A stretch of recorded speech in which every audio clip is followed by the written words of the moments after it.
అది ఇంకో last time కూడా 2 మీటింగ్లు పెట్టారండి. ఆ 2 మీటింగ్లు కూడా 2 లక్షలు చొప్పున 4 లక్షలు ఖర్చు అయినాయి అంట. మరి ఆ లక్షలు 4 లక్షలు పోయినాయి అంటే మరి 4 లక్షలు కాదు, అక్కడ ఎంత మంది వేశారు, ఎంత ఖర్చు అయింది, పే స్లిప్స్ ఎక్కడ? ఎవరు 1 రూపాయి ఇవ్వలేదంట. రాజుగారి పెళ్లికి అందరూ నీళ్ళే పోసారని ఒక సామెత. ఓహో. రాజుగారు దండలు వేశారు, రేపు నేను పెళ్లి చేసుకుంటున్నాను, అందరూ పాలు పోయాలని డ్రమ్ పెట్టాడు, ఒక డ్రమ్ము. ఓకే. అప్పుడు ఏంటంటే ఆ డ్రమ్ము కదా, ఈవిడ పాలు తీసుకొచ్చింది, కాసేపు కొంచెం దూరం తీసుకొచ్చి, అయినా ఊరోళ్ళంతా పాలు పోస్తున్నారు కదా, నేను ఒకదారి నీళ్ళు పోస్తే ఏమవుతుందని వెనక్కి వెళ్ళి పాలు అక్కడ పడేసి నీళ్ళు తీసుకొచ్చి అందులో పోసింది. కనపడదు కదా ఎవరికి, పోసి వెళ్ళిపోయింది. ఇంకొక ఆవిడ, అయినా ఊరోళ్ళంతా పాలు పోస్తున్నారు కదా, నేను ఒకదాని నీళ్ళు పోస్తే కనబడతాయో పాడా అని ఆవిడ తీసుకొచ్చి నీళ్ళు పోస్తుంది. ఇంకొక ఆవిడ, అందరూ పాలు పోస్తారు కదా, నేను నీళ్ళు పోద్దామని మొత్తానికి చివరిలో ఆ డ్రమ్ము ఓపెన్ చేస్తే అన్ని నీళ్ళే ఉన్నాయి అక్కడ. అలా ఇక్కడ ఏంటంటే ఆయన మీటింగ్ పెడుతున్నాడు, ఇదిగో నా వంతు 5,000, నా వంతు 10,000, నా వంతు ఇంతని వేస్తున్నారు. ఇంతకి ఎంత వచ్చింది అక్కడ అన్నది ఎవరికి తెలియదు.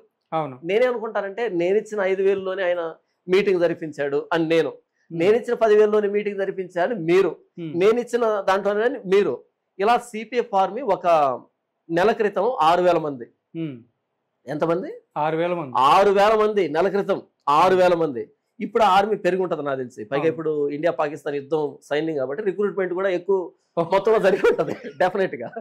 సో ఈ యుద్ధ వాతావరణంలో రిక్రూట్మెంట్ దిగింది కాబట్టి ఏంటంటే ఈ పారామిలిటరీ ఫోర్సెస్ కూడా యాడ్ చేస్తున్నాం. అంటే ఆ రిక్రూట్మెంట్ లో కూడా చాలా ఇది ఉందండి, చాలా స్పెషలైజ్డ్ సెలెక్టివ్ థింగ్ జరిగింది అక్కడ. అవును, ప్రతి ఒక్కరు కూడా ఎవరైతే కొత్తగా జాయిన్ అవుతున్నారో వాళ్ళు 500 పే చేయాలి. అది సబ్స్క్రిప్షన్. సబ్స్క్రిప్షన్, మంత్లీ సబ్స్క్రిప్షన్ 5,000, 6,000 మంది.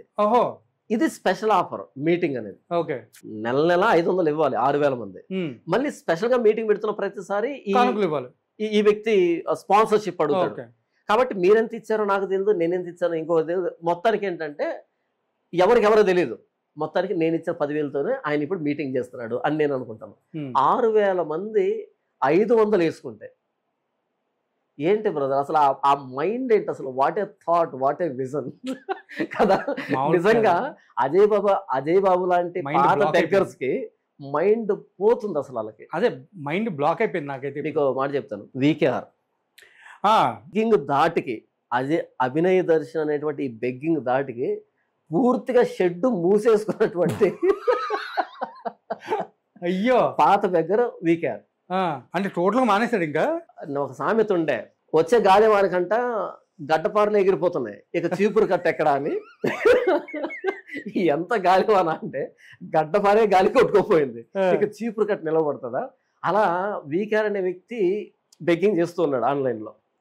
ఏదో చెప్పుకొని పాపం పేద పలుకులు పేద పలుకులు మొత్తానికి ఏంటో పలుకుని మీరు దానం చేయండి, అది చేయండి, ఇది అంటూ ఉన్నాడు పాపం. ఎప్పుడైతే అజయ్ బాబు ఫామ్లో దిగాడో, రాజమండ్రి వేదికగా దిగాడో సీన్లోకి, అప్పుడు ఎవరికి అర్థం కాలే వీడు ఎక్కడికి వెళ్తాడో తెలియలే. భుజమే చేసి ఓకే ఓకే అని ప్రోత్సహించారు. ఎప్పుడు ఆ వ్యక్తి ఆరంగేట్రం చేశాడో ఫినిష్, మూతపడిపోయాయి ఆ గోడౌన్లన్నీ, మూతపడిపోయాయి. ఇప్పుడు చూడండి పాపం హనీ జాన్సన్ కానీ వీకేఆర్ని కానీ అజయ్ బాబు కానీ దేకే వాళ్ళు లేరంటే ఇంకా అర్థం చేసుకోండి. మొత్తం అందరి కలెక్షన్ ఒక్కడే తన వైపు తిప్పుకొని అంచెలంచెలుగా ఎదిగిపోతున్నటువంటి బెగ్గింగ్లో ఇది నూతన శకం. బెగ్గింగ్లో అభినయ దర్శన్కి ముందు, అభినయ దర్శన్ తర్వాత మైలురాయిగా మిగిలిపోయాడు వ్యక్తి. ఓకే. ఆన్లైన్ బెగ్గింగ్లో అభినయ దర్శన్కి ముందు ఒక శకం, అభినయ దర్శన్ తర్వాత ఇంకొక శకం.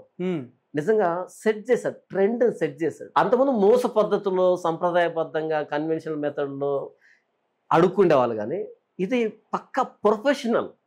నాకు తెలిసి ఆన్లైన్ బెగ్గింగ్లో ఒక కోర్స్ కనుక స్టార్ట్ చేస్తే దానికి పితామహుడిగా ఈ వ్యక్తిని పెట్టాలి, ఈ వ్యక్తి క్లాసెస్ ఇవ్వాలి. అంటే ఆ ఆన్లైన్ బెగ్గింగ్లో కూడా బ్యాచిలర్ కోర్సు, మాస్టర్స్ కాకుండా పిహెచ్డి లెవెల్లో ఈ వ్యక్తికి టీచింగ్ చేసేదానికి అవకాశం ఇవ్వాలి. ఎందుకంటే నిజంగా ఇది మామూలు థాట్ కాదు. సర్టిఫికేషన్ ఇస్తారండి ఖచ్చితంగా, అంటే సర్టిఫికేట్ ఇస్తాడు కానీ అయితే వీళ్ళని అలో చేయండి. నాకు తెలిసి ఓకే సర్టిఫికేట్ సంపాదించుకోవచ్చు, డాక్టరేట్ పట్టా వస్తుంది, కానీ అలో చేయడు. ఎందుకంటే మర్రి వృక్షం కింద ఇంకే వృక్షం పెరగదు. ఓకే. పెరగనివ్వదు. అసలు అజయ్ బాబు లాంటి ఆ పర్వతాన్నే గులకరాయి చేసి పడేశాడంటే ఈ 2 నెలల్లో మిగతా వాళ్ళంతా పనికిరారు. నిజం నాకు అనిపిస్తుంది, ఏంటి అసలు ఈ థాట్ ఏంటి? ప్రతిసారి ఒక కొత్త ఐడియాతో వస్తాడు, ఇన్నోవేటివ్ థాట్తో వస్తాడు, ప్రతిసారి కొత్తగానే ఉంటుంది. ఇన్ని ఐడియాస్ ఎలా వస్తున్నాయి? నిజంగా ఇలాంటి బెగ్గర్ నేను ఇప్పటి వరకు చూడలేదు, చూడబోదు ఈ ప్రపంచం. అభినయ్ దర్శన్కి ముందు ఆన్లైన్ బెగ్గింగ్, అభినయ్ దర్శన్ తర్వాత ఆన్లైన్ బెగ్గింగ్ అని రాసి పెట్టుకోవాలి ఈ తరం. కాబట్టి అజయ్ బాబే బెక్క చచ్చిపోయాడండి ఈయన అడుగు తినే విధానాన్ని చూసి. నిజం, మీరు చూడండి ఆ వ్యక్తిని, అయిపోయింది అయిపోయింది ఆ వ్యక్తి కథ. ఈ వ్యక్తి కంటే ముందు వీకేఆర్ ఎప్పుడో కొట్టుకుని పోయాడు, అందరినీ చుట్టి పడేశాడు అంతే. క్రిస్ గేల్ ఆడితే ఎలాగుంటుందో అన్ని బౌండరీ దాటిస్తాడు, అలా సెట్ చేశాడు మార్కు. ఎలా అడుక్కోవాలరా అని సెట్ చేసి పడేశాడు, ఇంకెవడు కూడా బీట్ చేయలేడు. అది విషయం. అయితే పెరుగుట విరుగుట కొరకే నా సామెత ఉంది. ఖచ్చితంగా ఎక్కడో చోట విరగాల్సిందే. చేసిన మోసానికి క్రయాన్ని చెల్లించాల్సిందే.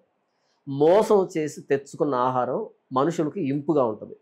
తొదకు వాని నోరు మంటితో నింపబడును అని సామెతల గ్రంథంలో రాయబడింది బైబిల్లో. మోసం తెచ్చుకున్నప్పుడు చాలా ఇంపుగా ఉంటుంది, కానీ తొదకు వాని నోరు మంటితో నింపబడుతుంది. ఎంత అసహ్యం ఉంది! సావును అడ్డు పెట్టుకొని సంపాదించడం ఏంటంటే, ఆర్మీ అనే టైటిల్ తగిలించి ప్రతి దానికి అడుగు తినడానికి అలవాటు పడ్డాడు. ఫండింగ్ ఆగిపోయింది, ఇప్పుడు చాలా మటుకు ఫండింగ్ ఆగిపోయింది, ఇంకా ఆగుతుంది. అసలు రాజకీయానికి క్రైస్తవానికి సంబంధం ఏంటండి? కరెక్ట్ అండి. ఒకవేళ రాజకీయానికి రావాలనుకున్నాను, పేదలకి, వృద్ధులకి, అనాథలకి, సమాజంలో జరిగేటువంటి విషయాల మీద స్పందిస్తూ వాళ్ళకి మేలు చేస్తూ అలా ఈ వ్యక్తిని మనం గెలిపించుకుంటే బాగా చేస్తారా అనేటువంటి పేరు వేరు. కానీ ఇక్కడ మీరు అన్నది 100% ఏకీభవించాలి. కానీ ఇక్కడ ఇంకొక విషయం ఉందండి. ఎవరైతే క్రైస్తవ్యంలో వేరే వాళ్ళకి చెప్పడానికి వెళ్ళినప్పుడు వాళ్ళు పట్టుకుని కొట్టడం, లేకపోతే బొట్లు పెట్టడం, అవన్నీ వాళ్ళతో చింపించడం, అవన్నీ చేస్తే వాళ్ళు ఉంటారు కదా.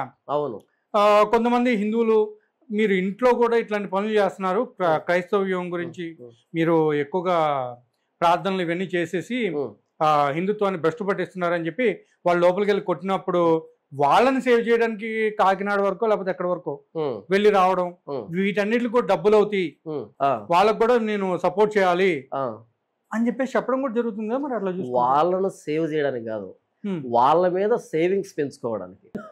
ఈయన కాకినాడకి వెళ్ళింది వాళ్ళని సేవ్ చేయడానికి కాదు, వాళ్ళ మీద వీడియోలు చేసి ఈయన సేవింగ్స్ అకౌంట్ పెంచుకోవడానికి వెళ్ళాడు. అదిరిపోలే, నేను వాళ్ళని సేవ్ చేయడానికి నేను చెప్పడం. ఇప్పుడు ట్రెండ్ చెప్తాను వినండి నాగేంద్ర గారు. ఇప్పుడు మీలాంటి వాళ్ళు ఏంటంటే ఇలా యూట్యూబ్ ఛానల్ పెట్టుకొని ఆ వచ్చే 5 రూపాయలు 10 రూపాయలు రెవెన్యూతో బ్రతుకుతున్నారు అంతే. ఎందుకంటే మీకు నాలెడ్జ్ ఇంతే ఉంది, ఇక్కడ ఆగిపోయారు మీరు. నిజమండి, మీరు ఆగిపోయారు. కానీ ఇప్పుడు ట్రెండ్ ఏంటో చెప్పమంటారా? ఎక్కడైనా చీమ చిట్టుకోమంటే పటపటపట అక్కడికి వెళ్ళిపోవడం, ఒక 10 వీడియోలు తీసుకోవడం, ఎక్కడొక యాంగిల్ అక్కడొక యాంగిల్లో చూడండి అటు జరిగింది ఇటు జరిగిందని చెప్పి వీడియోలు తీసుకోవడం, ఒక్కో రోజు ఒక వీడియో పెట్టుకోవడం, కింద Google pay phone pay account number పెట్టుకోవడం, చూడండి ఎంత అన్యాయం జరుగుతుందో, క్రైస్తవులకు భద్రత లేదా, చర్చిల మీద దాడి జరుగుతుంది, ప్రభుత్వం ఏం చేస్తుంది, అదేం చేస్తుంది, ఇదే అంతా పినతల్లి ప్రేమ చూపించడం, అక్కడ సౌత్ తల్లి ప్రేమ అంటారు కదా, అలా చూపించడం. అలా చూపించి నేను దీని మీద కోర్టులో కేసు వేస్తున్నా, ఇప్పుడే మనకు అక్కడ నంబర్ వచ్చింది, మనం అక్కడికి వెళ్తున్నాం, ఎక్కడికి వెళ్తున్నాం, అది చేస్తున్నాం ఇది చేస్తున్నాం, ఇక పేపర్ చూడండి, 5 కిలోమీటర్ దూరంలో పెడతాం పేపర్, అక్కడ ఉంటుంది మొత్తానికి పేపరే. అదేం పేపరు, ఇండియన్ టైమ్స్ లేకపోతే హాన్స్ ఇండియా డెక్కన్ కరెక్ట్ ఏదో మొత్తానికి ఒక కట్టు చూపించి చూడండి ఇదంతా మనం సబ్మిట్ చేస్తున్నాం, ఇన్ని ఆధారాలు మన దగ్గర ఉన్నాయి అని చెప్పగానే కింద ఇక కామెంట్ చూడాలి, అన్న మీరు దేవుని పక్షాన్ని చేస్తున్న సేవ అమోఘం, అనిర్వచనీయం, అన్న అభినందనీయం, ఇదిగో అంటాను కానుక అని చెప్పి విపరీతంగా దండుకోవడం, కానుకలు దండుకోవడం. మరలా ఏం చేస్తారు తెలుసా, ఇక్కడ 100 మంది కానుక పంపిస్తారు, ఒక్కొక్కడు 100 రూపాయలు పంపిస్తే ఎంత అవుతుంది, 100 10,000 రూపాయలు అవుతుంది కదా, 10,000 వస్తుంది అనమాట. అయితే ఏం చేస్తాను నేనంటే ఒక పేపర్ తీసుకొని పెన్నుతో రాస్తాను అనమాట, అన్ని వరుసగా రాసి మొత్తానికి 1090 రూపాయలు వచ్చిందని రాస్తాను. ఇక్కడ రౌండ్ అప్ చేస్తాను, చూడండి ప్రియులారా 1090 రూపాయలు వచ్చింది. నువ్వు రాసింది మాకు ప్రమాణమా? నాకు తెలియదు. నాకు ఇది ఎవరు గుర్తుకొచ్చారంటే వికేఆర్ గారు గుర్తుకొచ్చారండి. పాపం మీకు ఎవరు గుర్తొచ్చినా నాకు అనవసరం. ఆయన కూడా పాపం మీద మీటింగ్ గురించి చెప్తే వాళ్ళు నాకు 95,000 ఎంత చిల్లర ఎంత వచ్చింది కదా, ఇప్పుడు 9,500 950 వచ్చింది ఇక్కడ అని రాస్తాడు ఇక్కడ, లేదా 1090 వచ్చి రాస్తాడు, వచ్చింది 10,000. అయితే అక్కడ రాసిన దాంట్లో 500, 800, 1000 ఎట్లా ఉంటుంది కదా. అప్పుడు 1000 చూడగానే నాగేంద్ర అని మీరు ఆ 1000 నాదే, ఆ 1000 నాదే. లేకపోతే జానపద నేను 600 నాదే, 600 నాదే, లేదా 3000 ఆ 3000 నాదే అని అనుకుంటారు. మొత్తానికి 1090 వచ్చిందంట. వచ్చిందంతా 10,000 రూపాయలు. దీన్ని మరలా నేను వాడుకోవట్లేదు, నేను నిష్పక్షపాతంగా వ్యవహరిస్తున్నాను, దీన్ని పలానా వ్యక్తికి ఇస్తున్నాను, ఆ వ్యక్తి ఎవరో తెలియదు, ఆ వ్యక్తి ఏం చేసి ఎవరికి తెలియదు. గొర్రెలను చేసి క్రైస్తవ సమాజాన్ని దోచుకుంటున్నారు. దీని మీద ప్రభుత్వాలు స్పందించాలి. ఎందుకంటే బెట్టింగ్ యాప్ ప్రమోట్ చేస్తుంటే బెట్టింగ్ యాప్ల మీద మన తెలంగాణ ప్రభుత్వం స్పందించింది కదా, బెట్టింగ్ల మీద ఉక్కుపాదం మోపింది కదా. ఎందుకంటే సమాజ హితం కోసం, సమాజంలో వ్యక్తులు నష్టపోతున్నారు కాబట్టి. అలాగే బెట్టింగ్ యాప్లు కూడా మించినటువంటిది ఈ గూగుల్ పే, ఫోన్పే అకౌంట్ నంబర్ల ద్వారా వీళ్ళు ఎమోషనల్ బ్లాక్మెయిల్ చేస్తూ ఇలా క్రైస్తవ సమాజాన్ని దోచుకుంటున్నారు. దీన్ని ప్రభుత్వాలు గుర్తించాలి.